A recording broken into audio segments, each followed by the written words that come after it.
Now I gotta ride or die.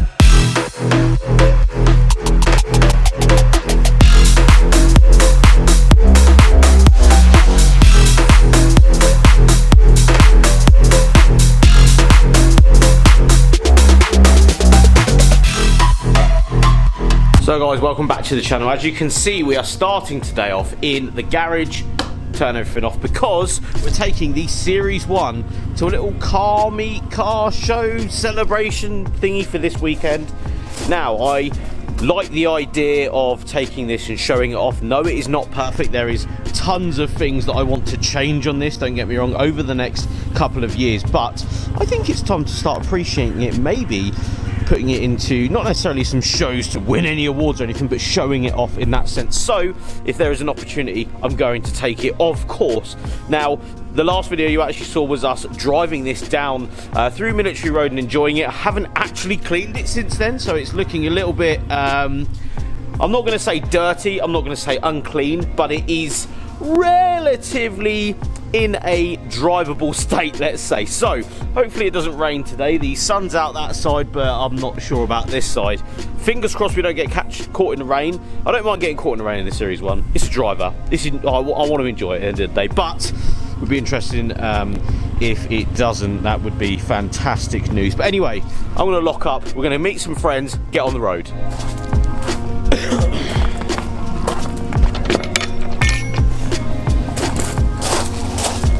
Fingers crossed there is a ton of other cars out today. That's the idea. I want to capture as much as I can of this little sort of local car show meet thing that's happening, celebration.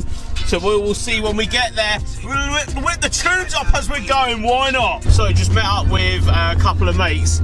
This is the console today with the British flags rolling deep at the front of it. That literally looks like the coolest thing ever. I've got no British flags on Series 1, unfortunately. So the road is actually closed. This is the main high street of Newport Town Centre. We've got the console behind us because didn't want to video it just in case, but the car broke down on the way here. We're literally like 5-10 minutes away and it's already broken down, which is a bit annoying. Just not happy at the moment. New carb on the way, which is good. But yeah, road closed. We're about to go in. We're just getting confirmation. We've got confirmation. Let's roll.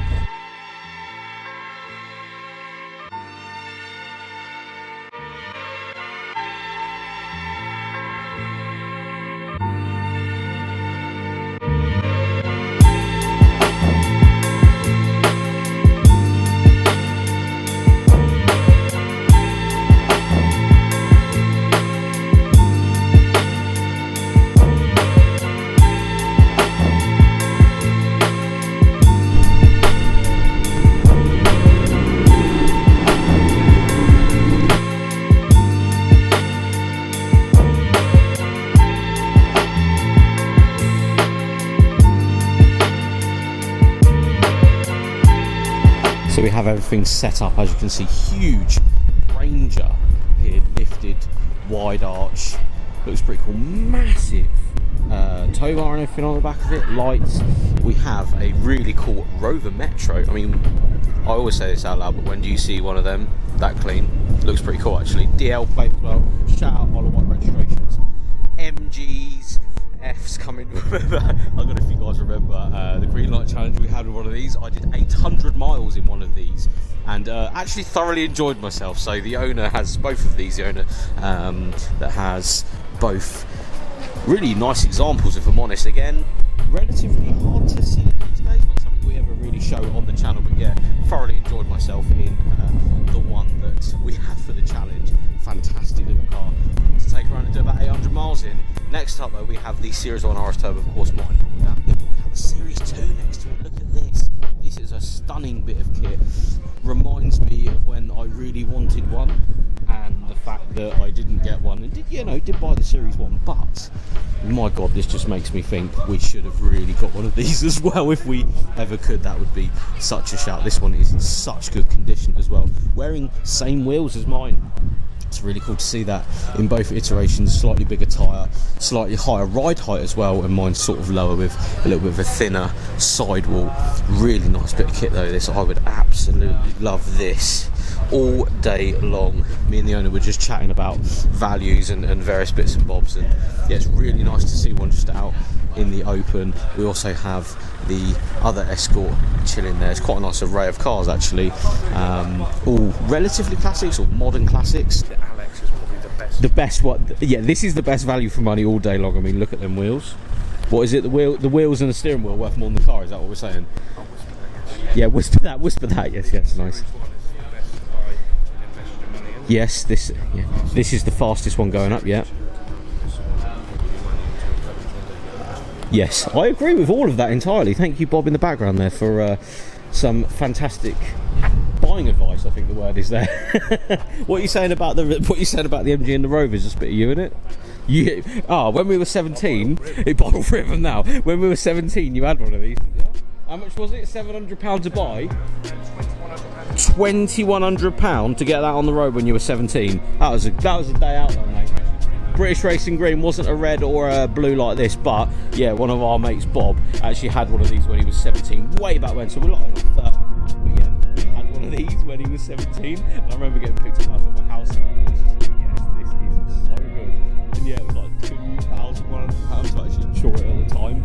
But the car was only £700, mate. Them were the days.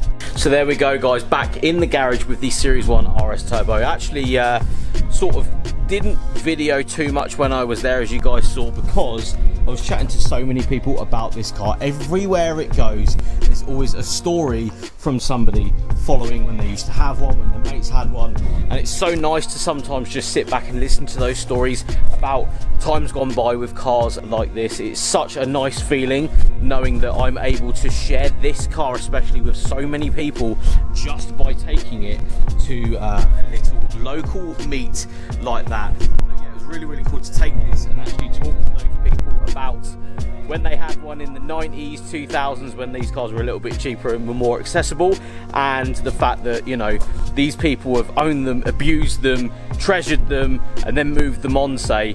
And it's really nice to actually just hear about what they've done with their Series 1 and the times they've had with Series 2s, XR3s and stuff. So it's always really nice for me to sometimes just kick back, relax and chat to the people that used to own cars like this. Sometimes that's sort of the best memory I can make personally with a car like this, just hearing how people have owned these cars in the past. And yeah, it's really cool to just take it along, if I'm honest, to a place like that, because you meet so many people again that have got stories of cars they used to own. Even if it's not just old Fords like this, sometimes there's other stories that come out as well. So yeah, thank you so much to anybody that come past and just chatted about the car, about, you know, me owning it now, previous cars they've had, all that sort of stuff. It's always really nice again to just chat to people. Anyway, I'm gonna stop blabbering. Thank you so much for watching, guys. We'll see you guys tomorrow.